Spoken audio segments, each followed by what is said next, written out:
बड़ी बड़ी बातें होती हैं लेकिन फिर सब अलग अलग थलग हो जाते हैं। आपका क्या कहना है सर इस बारे में? मैं मेरे संगठन और मेरे संगठन के कार्यकर्ताओं में करनी और कथनी में अनेकता नहीं मिलेगा। जो संगठन निर्णय लेता है वो करता है।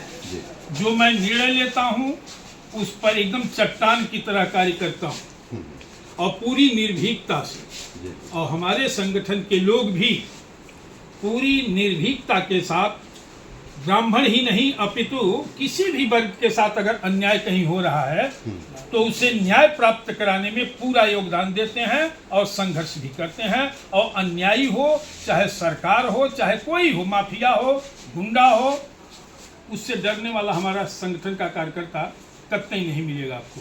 सर, वर्तमान में ब्राह्मण समाज की तो ये स्थिति है कि एक उत्तर प्रदेश सरकार की राज्य मंत्री को धरना देना पड़ा और उनकी बातें सुनी नहीं जा रही। यह दुर्भाग्य है।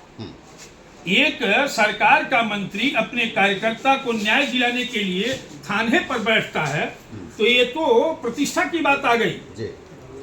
और अब उसे महसूस हो रहा है कि प्रदेश में ब्राह्मण का उत्पीड़न हो रहा है। तो मैं तो आज 10 साल से चिल्ला रहा हूँ कि ब्राह्मण के साथ बदले की भावना से कार्यवाही हो रही है, इस पर अंकुश लगाया जाए।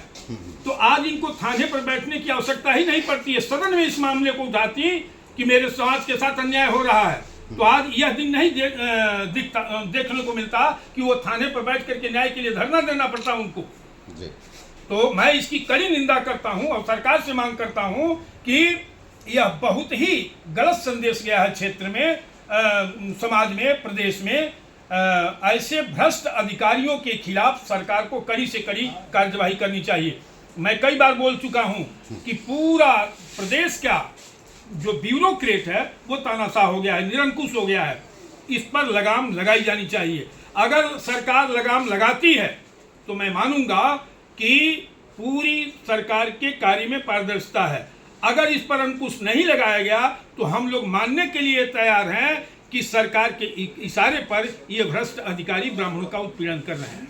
फतेहपुर के तमाम ब्राह्मण समाज के लोगों के लिए क्या संदेश देना चाहेंगे? सबसे, चाहे वो फतेहपुर हो, चाहे देश का बड़ा संगठन, मैं 19 स्टेट में चला रहा हूँ, जहाँ भी यह संगठन रूपी मेरा परिवार स्थापित है, कार्य कर रहा है, उन सभी से निवेदन करूँगा कि पूरे गर्व के साथ सीना ठोक के कहो कि मुझे ब्राह्मण होने पर गर्व है और मैं ब्राह्मण पुत्र हूँ, इसलिए कि ब्राह्मण सदैव राष्ट्र और समाज के लिए जिया है, अन्याय के खिलाफ लड़ाई लड़ा है। ब्रितानिया हुकूमत को यहाँ से खदेड़ करके देश को आज़ाद कराया। देश में केवल आज़ादी आई तो ब्राह्मण आज़ाद हुआ है कि पूरे भारतवासी आज़ाद हुए, जीव जंतु आज़ाद हुए। हम उनके ऐसे मनीषियों के पुत्र हैं। इसलिए हमारे संगठन के जो भी कार्यकर्ता जहाँ भी हैं वो राष्ट्र और समाज हित की लड़ाई में अग्रणी भूमिका निभाएं, ये हमारी शुभकामना है और उनको संदेश भी है। Thank you.